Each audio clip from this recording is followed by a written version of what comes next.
Voici les papiers du divorce. Je prends tout l'héritage pour moi. Dit Dean avec un grand bâillement alors que je saluais nos parents et qu'ils gloussaient légèrement.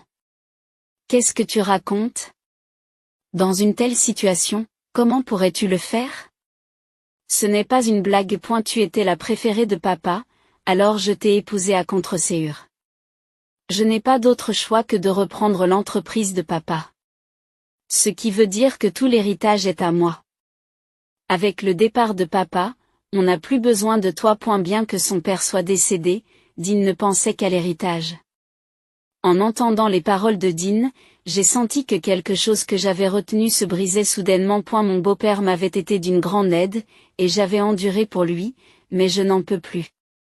Très bien, je vous accorde le divorce. J'ai décidé de me venger pour protéger l'entreprise laissée par mon défunt beau-père et retrouver l'estime de soi que j'ai perdue dans mon mariage avec Dean. Ce n'est pas encore fini. Je m'appelle Brenda Lewis. J'aurai 33 ans cette année. J'ai dû prendre la direction de Cooper Manufacturing immédiatement après la mort accidentelle de mon père, à l'âge de 25 ans, sans avoir le temps de faire mon deuil. À l'époque, le rôle de présidente me semblait écrasant pour moi, qui n'étais qu'une simple employée, et mon esprit a failli s'effondrer à plusieurs reprises. Pendant ces périodes, mon beau-père, Dalton, m'a soutenu. Dalton était un vieil ami de mon père et il s'est précipité vers moi dès qu'il a appris la nouvelle. Lui-même chef d'entreprise, Dalton m'a enseigné les bases de la gestion en partant de zéro. Il est un grand bienfaiteur pour moi et pour mon entreprise. 3 ans après être devenu président, Dalton m'a invité à dîner et m'a présenté son fils, Dean. Brenda, voici mon fils. Dean. Je l'ai chargé de diriger l'une de nos succursales. Nous espérons renforcer la coopération avec votre entreprise. Je me réjouis de travailler avec vous. Enchanté de vous rencontrer. Mon père m'a beaucoup parlé de vous. On m'a confié la direction de la succursale, mais je suis encore inexpérimenté, alors je vous prie de bien vouloir me guider. Dean, qui parlait avec un sourire éclatant, semblait à première vue être un jeune homme très sincère. Sachant qu'il était le fils de Dalton, j'étais convaincu de sa compétence et j'ai pu établir rapidement une relation amicale. Dean, toujours avec le sourire, m'a demandé, mon père m'a dit que vous dirigiez une entreprise à un si jeune âge, après le décès de votre père. Vos capacités sont impressionnantes compte tenu de votre jeune âge. Quel est le secteur d'activité de votre entreprise? J'ai répondu en révélant le nom de notre entreprise. Notre entreprise s'appelle Cooper Manufacturing, et nous nous occupons principalement de pièces automobiles. Je suis encore un président inexpérimenté, mais je m'efforce chaque jour de protéger l'entreprise léguée par mon père. Sans le soutien de nombreuses personnes, dont Mademoiselle Lewis, je n'aurais pas eu la confiance nécessaire pour diriger seule cette entreprise. Cooper Manufacturing, dites-vous? C'est un nouveau nom pour moi. Je comprends que les petites usines aient des difficultés dans le climat économique actuel, mais je vous soutiens. Dean m'a alors regardé avec ce qui semblait être du dédain, mais il a rapidement retrouvé son doux sourire. Bien que ce changement m'ait mis légèrement mal à l'aise, je me suis rapidement convaincu que j'y réfléchissais trop et j'ai poursuivi la conversation tout en dégustant quelques boissons. Peu à peu, Dean a commencé à m'inviter plus souvent à manger et à sortir avec lui, et 6 mois après notre rencontre, il m'a demandé en mariage. Brenda. Commençons une relation. J'ai toujours cherché quelqu'un d'aussi fort et chaleureux que toi. D'abord hésitante, j'ai décidé de sortir avec lui en raison de son attitude sincère et de ma gratitude envers Dalton.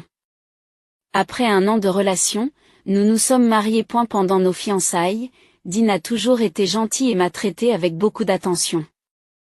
Quand prévoyez-vous de quitter votre emploi?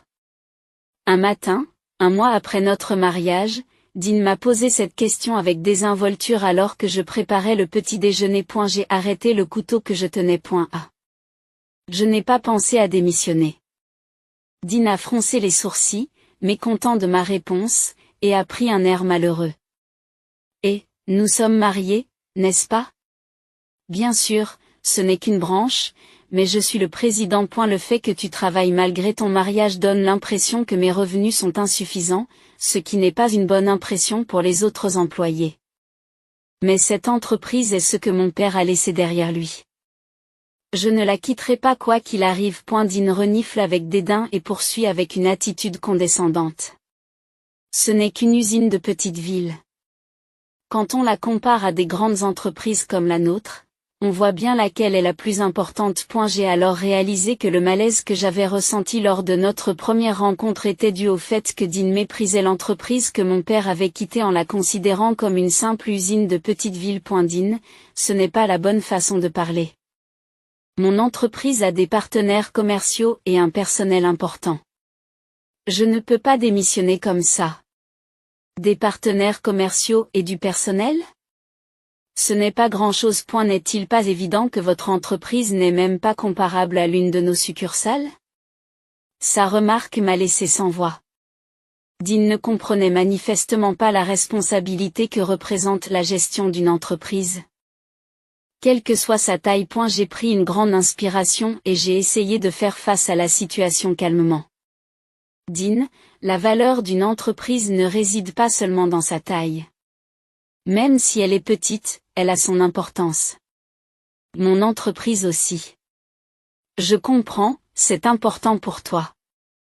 Mais regardez la réalité en face. Il est inimaginable qu'une entreprise dirigée par quelqu'un d'aussi inexpérimenté que vous puisse survivre. Après m'avoir lancé ces mots, Dean me lance un regard méprisant.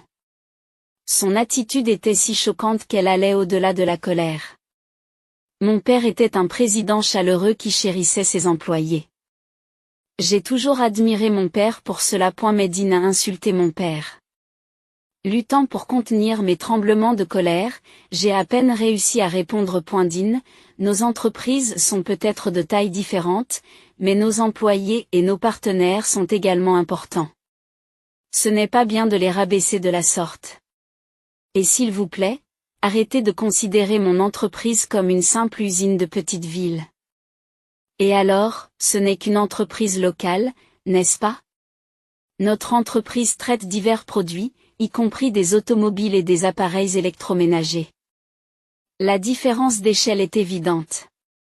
C'est la raison pour laquelle les débutants ont des difficultés. Vraiment, c'est décourageant. Je vais prendre mon petit déjeuner dehors. Soupirant, Dean partit au travail sans attendre de réponse. Laissé seul. Je ne pouvais que rester là. C'est alors que les larmes que j'avais retenues ont commencé à couler. En essuyant mes larmes, j'ai nettoyé la vaisselle du petit déjeuner avec un sentiment de frustration. La frustration, la tristesse, la déception et le dégoût que j'éprouvais à l'égard de Dean se mêlaient à mes émotions. Ce soir-là, lorsque je rentrais à la maison, épuisé, je ne m'attendais pas à ce que Dean soit déjà de retour. Lorsque j'ai ouvert la porte d'entrée, l'arôme d'une délicieuse cuisine a envahi la maison. Je suis rentré, dis-je à voix basse. En réponse à mes paroles, Dean a jeté un coup d'œil hors de la cuisine. Bienvenue, Brenda. Sa voix était plus chaude que le matin. Alors que je restais perplexe, Dean commença à parler. Je suis désolé pour ce matin. J'étais stressé par le travail et je m'en suis pris à toi. Je n'aurais pas dû m'en prendre à toi, s'excusa-t-il. Le fait de le voir s'excuser dissout peu à peu la colère dans mon cœur. En signe de réconciliation, j'ai essayé de préparer le dîner. Mais je ne suis pas sûr du goût, dit Dean avec un sourire timide. Ces paroles me firent sourire involontairement. Merci, j'ai vraiment apprécié. J'ai exprimé ma gratitude. Nous nous assîmes à la table et commençâmes à manger le repas que Dean avait préparé. Bien que la nourriture ne soit pas gastronomique, ses efforts l'ont rendue étrangement délicieuse. C'est bon. Merci, Dean. Murmurai-je doucement. Dean sourit d'un air satisfait. Sur ce, notre dispute semblait terminée, mais par la suite, il y eut un changement notable dans le comportement de Dean. Pendant un certain temps, il retrouva sa gentillesse d'antan, mais peu à peu, il devint plus froid à mon égard et ses remarques désobligeantes sur ma compagnie se multiplièrent. 1 an après le début de notre mariage, son comportement ressemblait à celui d'un dirigeant tyrannique. Lorsque je rentrais tard du travail, il me saluait avec sarcasme en s'allongeant sur le canapé. Enfin à la maison, hein, Madame la Présidente? Quelle heure pensez-vous qu'il soit? Je suis désolée. J'ai été retenue par une réunion inattendue. Je vais préparer le dîner tout de suite. J'ai dit cela presque en m'excusant et je me suis précipitée vers la cuisine. Dean me regarde et se moque de moi. Une réunion? Une réunion? Tu as vraiment fait des heures supplémentaires? Le président d'une usine d'une petite ville est-il si occupé? Je ne réponds pas à ces paroles et me mets à cuisiner en silence. Les relations entre nous ont continué à se détériorer. Dean, qui n'aimait pas les excuses formelles, est apparu devant moi sans cacher sa colère, en disant froidement. Brenda, comprends-tu comment tu fais pour vivre ainsi? Tu te comportes comme si tu n'étais que le président d'une usine d'une petite ville. J'ai résisté intérieurement, mais traiter avec son entreprise était crucial pour la mienne. J'ai renoncé à argumenter, mais ce n'est pas que je ne ressente rien. Luttant pour contenir ma colère, j'ai répondu d'une voix tremblante. Je vis grâce à votre soutien. Je l'apprécie. Cette réponse a irrité Dean, qui est devenu encore plus agressif. Si vous êtes reconnaissant, montrez-le. Ou bien excuse-toi du fond du cœur, et je te pardonnerai. Je me suis mordu la lèvre pour réprimer ma colère. Qu'est-ce qu'il y a? Tu ne peux pas le faire, si vous n'y arrivez pas, cela ne me dérange pas de mettre fin à notre contrat avec votre entreprise. Je peux écraser votre entreprise à tout moment. S'il n'y a pas d'excuse, je suspendrai nos transactions. Lorsqu'il a dit cela d'un air narquois, je me suis senti dégoûté, mais j'ai décidé de protéger mon entreprise. J'ai essayé de m'excuser, mais ma fierté m'en a empêché et j'ai hésité. Qu'est-ce que vous faites? Dépêchez-vous, poussé par son insistance, j'ai fini par plaider. Continuez à faire des affaires avec nous. Je vous en supplie. Voyant que je le suppliais si désespérément, Dean se mit à rire avec suffisance, pirate, pathétique. Penser qu'une telle personne est un président. Son attitude et ses paroles méprisantes m'ont frustré, mais je n'ai pas eu d'autre choix que de céder à sa menace d'arrêter les transactions. J'ai supporté la situation en silence. 3 ans après le début de notre mariage. Le comportement arrogant de Dean s'est intensifié et ses critiques à mon égard et à l'égard de mon entreprise se sont aggravées. Chaque fois que je rentrais à la maison, j'étais presque certaine d'être accueillie par ses mots durs. Au début, j'ai protesté, mais une fois que j'ai compris qu'il était inutile de se disputer, j'ai laissé couler. Vraiment, jusqu'à quel point peux-tu être en retard?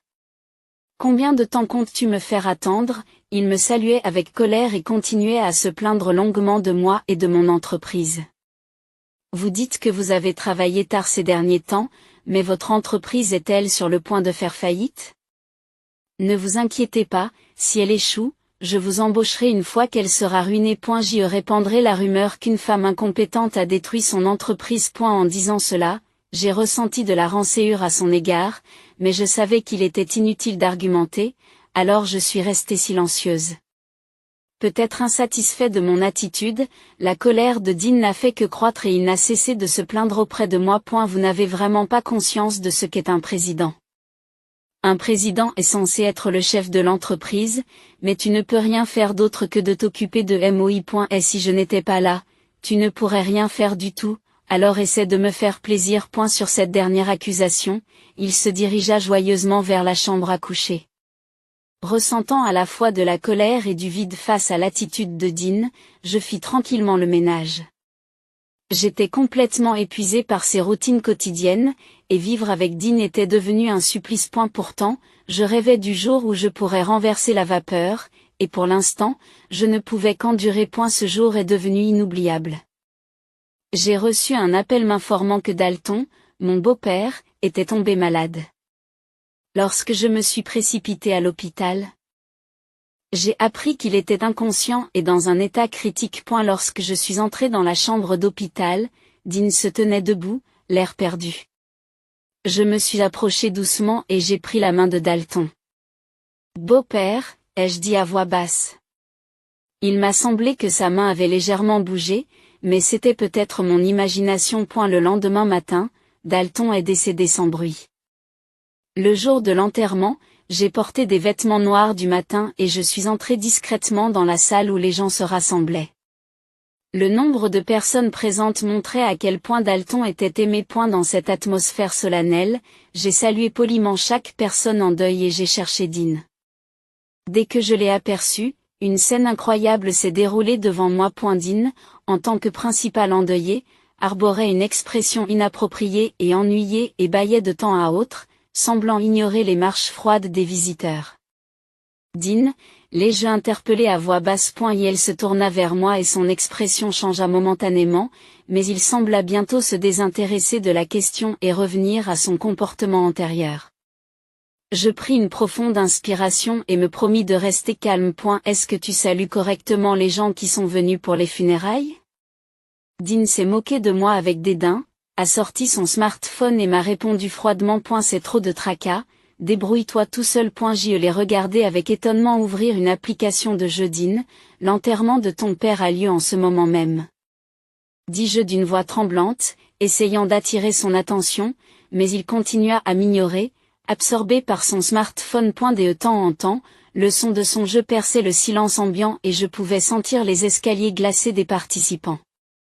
En m'excusant auprès de ceux qui nous entourent, j'ai essayé de l'empêcher gentiment d'utiliser son smartphone. S'il te plaît, juste pour aujourd'hui, abstiens-toi. Je l'ai supplié. Mais Dean a repoussé ma main sans cacher son irritation. Arrête de m'embêter. Laisse-moi faire ce que je veux à l'enterrement. Il vaudrait mieux que cela se termine plus tôt. Il continua ses remarques insensibles. Ces paroles pesaient lourdement sur mon cœur, et je me demandais si c'était bien l'homme que j'avais aimé. Il n'y avait aucune trace de respect pour Dalton. Finalement, les funérailles se sont terminées d'une manière ou d'une autre, et alors que la famille se réunissait pour le repas, Dean s'est exclamé d'un air entendu, « Enfin, c'est fini. Enfin, c'est fini. Voici les papiers du divorce. Je prends tout l'héritage pour moi. » Dit-il à moitié en plaisantant et en riant d'un air suffisant. Dans sa main, il tenait déjà un papier de divorce qu'il avait rempli. Je regarde Dean, abasourdi. Qu'est-ce que tu racontes comme blague? Dans une telle situation, comment as-tu pu? Ce n'est pas une blague. Tu étais la préférée de papa, alors je t'ai épousée à contre-séure. Je n'ai pas d'autre choix que de reprendre la société de papa. Ce qui veut dire que tout l'héritage est à moi. Avec le départ de papa, on n'a plus besoin de toi. Dean ne semblait intéressé que par l'héritage, même juste après le décès de son père. Dean, ne parlons plus de ça. Ce n'est pas la peine d'en parler maintenant. Non, on règle ça ici. Si vous n'acceptez pas le divorce, je mettrai fin à tous les contrats avec votre entreprise. Sa déclaration a provoqué un tollé parmi les membres de la famille. Tu vas vraiment faire ça? Oui, je suis sérieux. Mettre fin au contrat avec votre petite usine n'affectera pas mon entreprise. Les paroles de Dean m'ont poussé dans mes derniers retranchements. J'avais été reconnaissante envers mon beau-père, je l'aimais et j'avais tout supporté à cause de lui, mais je n'en pouvais plus. Très bien, je t'accorde le divorce. Lorsque j'ai fait cette offre, Dean a souri largement, m'a tendu les papiers du divorce et m'a dit, ne manquez pas de les présenter bientôt. N'oublie pas de me les remettre bientôt. Au fait, tu peux rester dans la maison jusqu'à la semaine prochaine. Puis il a quitté les lieux. Tremblant de colère, je n'ai pris que l'essentiel et me suis immédiatement installé dans un hôtel proche. Comme je n'ai pas d'enfant, je peux être flexible. Cela m'aide à réagir rapidement aux situations. Le lendemain matin, je me suis rendu au palais de justice à l'heure d'ouverture pour déposer les papiers du divorce, puis j'ai immédiatement contacté ma secrétaire pour organiser une réunion d'urgence du conseil d'administration dans 1 heure. En arrivant à l'entreprise, les membres du conseil d'administration attendaient déjà dans la salle de conférence. Lorsque je suis entré, ils se sont tous levés en signe de respect. Une fois que j'ai pris place, ils se sont assis à leur tour. Je m'excuse pour l'urgence, mais une décision importante doit être communiquée, ai-je commencé, et quelqu'un a dégluti de nervosité. Certains sont peut-être déjà au courant des événements d'hier, poursuivis-je calmement. À partir d'aujourd'hui, nous cesserons toute relation avec Lewis Precision Engineering. Veuillez revoir les contrats pour vous assurer qu'il n'y a pas de pénalité en cas de rupture. Des voix de surprise se sont élevées dans la salle de réunion. Lewis Precision Engineering avait été un partenaire précieux pour notre entreprise, mais elle était également dirigée par Dean. Une fois les discussions terminées et les membres du conseil d'administration ayant quitté la salle, je me suis dirigé vers la fenêtre et j'ai pris une grande inspiration. En regardant dehors, j'ai affermi ma nouvelle décision. J'ai appelé ma secrétaire et lui ai donné les instructions nécessaires. Préparer un avis mettant fin à nos relations avec Lewis Precision Engineering et informer également mon ex-mari. Fixer une réunion à 15 heures. Après que ma secrétaire a acquiescé et est partie, j'ai regardé à nouveau par la fenêtre et j'ai murmuré. Êtes-vous prêt? Ce n'est que le début. Souriant, je me suis présenté devant le bâtiment de Lewis Precision Engineering à 14h45, en ajustant mon costume et en respirant profondément. En donnant mon nom à la réception, j'ai reçu une réponse polie. Mademoiselle Cooper, vous avez un rendez-vous à 15h. Veuillez patienter un instant. Après un appel sur la ligne interne, une jeune femme est rapidement venue m'accueillir. Son attitude indiquait clairement qu'il s'agissait de la secrétaire de mon mari. Nous l'avons suivie et avons pris l'ascenseur jusqu'au dernier étage du bâtiment. Mon rythme cardiaque s'est légèrement accéléré, mais je me suis efforcé de garder une expression calme. Une fois arrivée, la secrétaire a ouvert la marche et s'est arrêtée devant une grande porte, frappant légèrement. Lorsque la porte s'est ouverte, le doyen était assis dans un grand fauteuil à l'intérieur du bureau spacieux. Qu'est-ce que vous voulez? Le divorce est-il prononcé? Ou êtes-vous venu demander de l'argent? Une femme qui dirige l'usine d'une petite ville doit avoir trop de temps libre. Et sa voix était empreinte de son arrogance habituelle. Comme nous n'avions pas conclu d'accord financier au moment de notre séparation, il a semblé comprendre que j'étais venu réclamer quelque chose. Je me suis tranquillement assise, après m'être calmée, j'ai continué à parler. Cela fait un moment, Monsieur le Président Lewis. Je suis ici pour discuter d'affaires. Pourquoi cette froideur? Il avait du mal à cacher son irritation. Souriant légèrement, j'ai sorti lentement un document de mon sac et j'ai dit, je suis venu vous remettre ceci. À partir d'aujourd'hui, nous mettons fin à nos relations d'affaires avec votre entreprise. Alors que je parlais calmement, le visage de Dean changea de couleur et il se figea momentanément. Cependant, son rire a rapidement envahi la pièce. Vous plaisantez, n'est-ce pas? Votre entreprise ne fait plus affaire avec nous? Ce n'est qu'une usine d'une petite ville, n'est-ce pas? Dean semble toujours incapable de comprendre la réalité. En fait, les affaires de Lewis Precision Engineering avec Cooper Manufacturing représentent 40% de votre chiffre d'affaires. Cela aura un impact considérable sur votre entreprise. Il m'a regardé avec étonnement. Vous mentez. Je croyais que Cooper Manufacturing n'était qu'une usine de petite ville.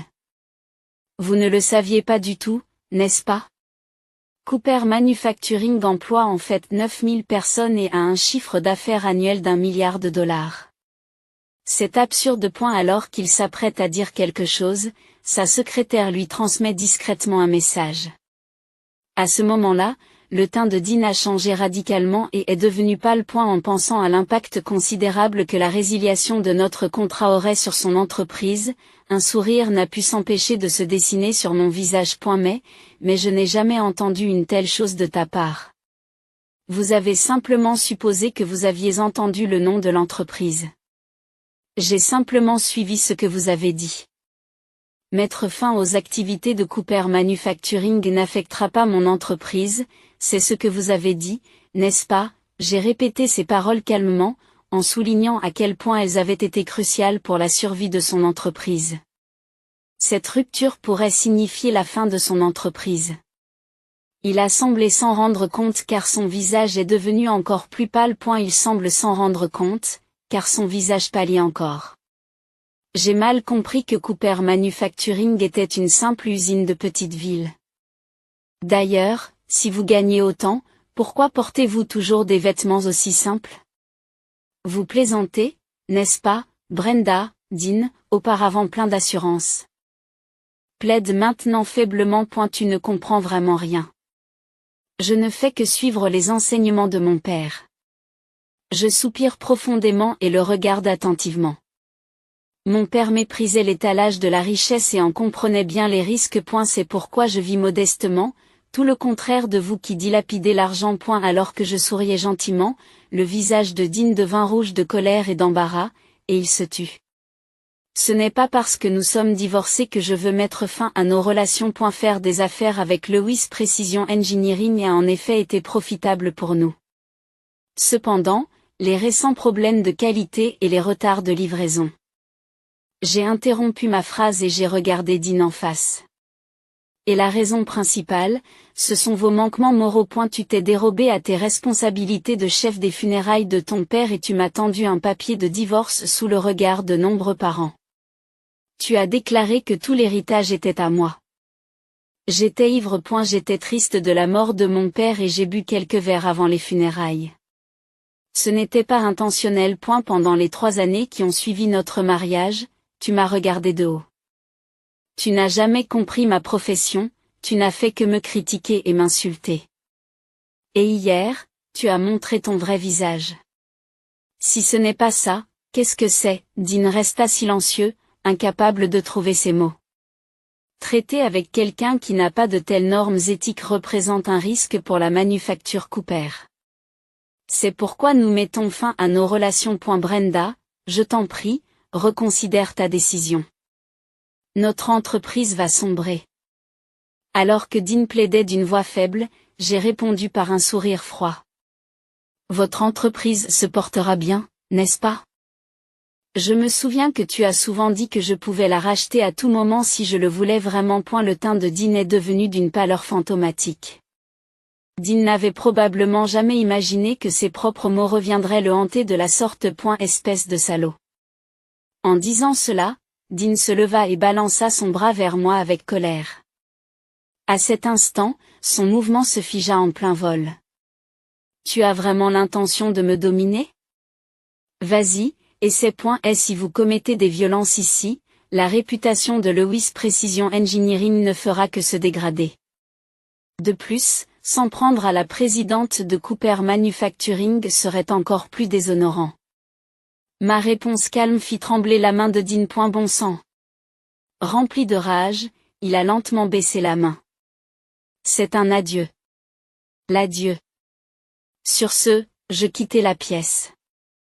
J'entendais les cris de Dean derrière moi, mais ils semblaient lointains à présent. Une demi-année s'est écoulée depuis que ma société a mis fin à ses relations commerciales avec Lewis Precision Engineering. Pendant cette période, le déclin de Lewis Precision Engineering a été important. Dans un premier temps, Dean a tenté de relancer l'entreprise. Il a cherché de nouveaux partenaires commerciaux et tenté de motiver ses employés.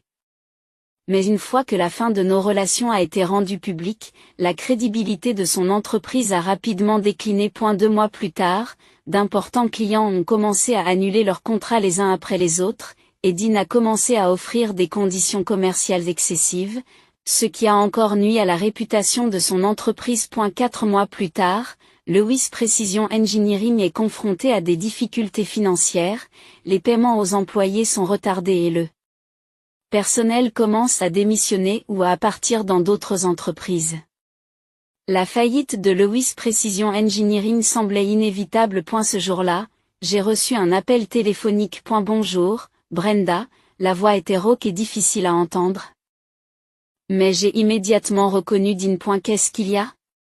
Demandai-je froidement. S'il vous plaît, j'ai besoin de vous parler en personne, plaide Dean. D'accord, rencontrons-nous demain à 15h à Cooper Manufacturing, ai-je accepté. Après avoir raccroché, j'ai poussé un gros soupir. J'avais décidé d'en finir. Le lendemain, Dean arrive avec 10 minutes d'avance à notre rendez-vous. Il n'était plus que l'ombre de lui-même, vêtu d'un costume usé, mal rasé, les yeux manifestement injectés de sang par manque de sommeil. Merci d'avoir attendu, dis-je en entrant dans la salle de réception, et Dean se leva rapidement. Brenda, merci. Je suis vraiment content de te voir, dit-il d'une voix tremblante. S'il vous plaît, je vous supplie de reprendre les affaires avec Lewis Precision Engineering, plaide Dean. Pourquoi? Demandai-je d'une voix froide. Dean a semblé pris au dépourvu pendant un moment, puis a répondu d'un air désespéré. Mon entreprise est au bord du gouffre. Je ne peux même pas payer mes employés et la pression des créanciers augmente de jour en jour, a-t-il expliqué. C'est le résultat de vos décisions de gestion, lui répondis-je sans ménagement. Il s'est soudain mis à genoux et s'est profondément incliné. S'il vous plaît, donnez-moi une dernière chance, sa figure était pitoyable et tragique. L'homme autrefois arrogant se prosternait maintenant sur le sol, implorant le pardon. Dean, ai-je appelé, et il a brièvement relevé son visage, montrant une lueur d'espoir. Mais j'ai continué. Je suis désolé, mais il n'y a pas de seconde chance, mes mots froids l'ont figé. Je pouvais voir ses yeux passer de l'espoir au désespoir. Mais Brenda, Dean essaya de continuer d'une voix tremblante, mais je lui coupai la parole. Je l'ai interrompu. Tu m'as rabaissé pendant 3 ans. Même le jour de l'enterrement de ton père, tu as piétiné mes sentiments. Il n'y a pas de place pour la sympathie pour quelqu'un comme toi, déclarai-je. Dean baissa à nouveau le front vers le sol, implorant comme s'il cherchait la pitié. Je me suis déjà excusé pour cela. Je vous en prie. Ce n'est pas pour le bien de l'entreprise, ni pour moi, mais vraiment pour les employés. Ma détermination était ferme, sachant que de telles excuses, bien que nécessaires, n'effaçaient pas les conséquences de ces actes ou les attitudes sous-jacentes qui les avaient engendrés. Il ne s'agissait pas seulement d'affaires, mais aussi de respect et de conséquences. Pour les employés, si vous les aviez vraiment fait passer en premier, vous n'en seriez pas arrivé là. C'est le résultat de la priorité donnée à votre propre protection. Les épaules de Dean tremblèrent et il continua d'une voix déchirante.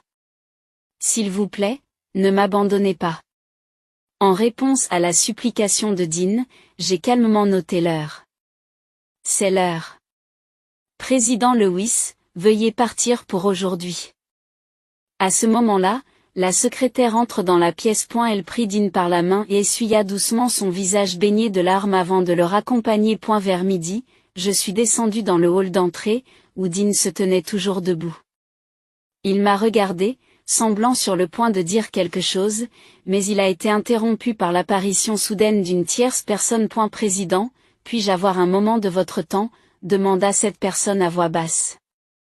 En entendant cette voix, Dean tomba à genoux, choqué. Qu'est-ce qui se passe? Morgan, que faites-vous ici? L'employé appelé Morgan jeta un bref coup d'œil à Dean, puis reporta son attention sur moi. Président, puis-je avoir un peu de votre temps? Je n'y vois pas d'inconvénient. Discutons-en dans la salle de conférence. Répondis-je en m'avançant avant que Dean ne puisse dire quoi que ce soit. À cet instant, Dean tenta de m'attraper le bras dans un mouvement de panique. Attendez un peu. Brenda. De quoi s'agit-il? Pourquoi mon subordonné est-il ici? Mais avant qu'il ne puisse me toucher, la sécurité est intervenue rapidement. Incroyable. Morgan. Tu es un traître. S'exclame Dean. C'est toi qui m'as trahi, Lewis. Il est clair que tu n'as poursuivi que tes propres intérêts, sans te soucier de tes employés. Répondit Morgan calmement. À ces mots, le visage de Dean devint complètement pâle, perdant toute couleur. Morgan, de cette manière, l'incita, et nous quittâmes les lieux. Les cris de Dean résonnaient derrière nous, mais je ne me suis pas retourné. Malgré l'arrêt des relations avec Lewis Precision Engineering, Cooper Manufacturing a continué à se développer, absorbant de nouveaux talents et réussissant dans de nouvelles entreprises. Et la main-d'œuvre a dépassé les 12 000 employés, élargissant considérablement sa part de marché et rehaussant les attentes en tant que pilier de l'économie américaine. La croissance de Cooper Manufacturing a été reconnue et j'ai reçu le prix du PDG de l'année. En tant que femme dirigeante, mon statut s'est consolidé et j'ai été largement couverte par les médias. 5 ans plus tard, à l'automne, j'ai assisté à la cérémonie d'ouverture du nouveau siège de Cooper Manufacturing.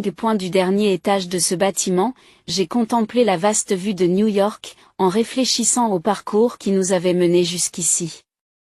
Dans le discours que j'ai prononcé lors de la cérémonie, j'ai conclu que l'adversité est la nourriture qui nous renforce. Nous avons la force de surmonter toutes les difficultés. Cooper Manufacturing continuera à aller de l'avant. Un tonnerre d'applaudissements a envahi la salle, résonnant profondément en MOI. La vie de Dean avait changé radicalement, à la stupéfaction de son entourage. Poussé par la cupidité financière, il avait personnellement garanti des obligations d'entreprise et détourné des fonds. Par la suite, ses stratégies d'investissement amateurs ont échoué. Par le biais de la fraude, il a contracté des dettes encore plus importantes, ce qui a finalement conduit à l'effondrement de sa société. On dit que sa dette totale dépassait les 50 millions de dollars. Même après avoir quitté son poste de président, il a été constamment poursuivi par ses créanciers, menant une vie assombrie par les remboursements quotidiens. Il s'est déclaré en faillite dans l'espoir d'effacer ses dettes, mais ses extravagances se sont retournées contre lui et il a été contraint de poursuivre ses remboursements. Ses paiements ont souvent été retardés et la dette s'est encore alourdie en raison des intérêts. On ne sait pas s'il pourra rembourser toutes ses dettes de son vivant. Un jour, je l'ai vu par hasard travailler à temps partiel dans un supermarché local.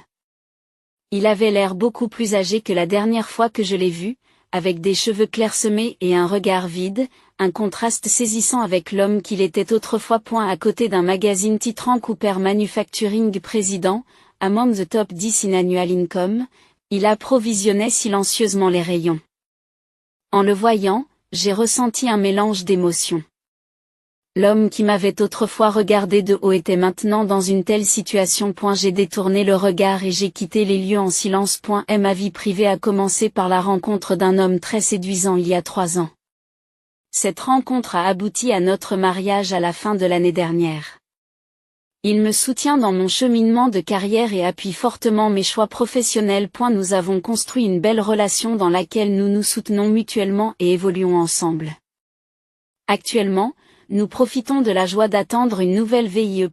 Printemps prochain, je devrais assumer un nouveau rôle en tant que mère, ce qui constituera un tournant important pour moi. Bien que mes préoccupations concernant l'équilibre entre la vie professionnelle et la vie privée ne soient pas entièrement résolues, je suis convaincue qu'avec le soutien de ma famille, de mes amis et de mes collègues, je parviendrai à relever ces défis. J'ai hâte de voir à quel point j'aurai grandi l'année prochaine à la même époque. Je m'engage à travailler dur pour atteindre les idéaux auxquels j'aspire et à me forger un avenir épanouissant.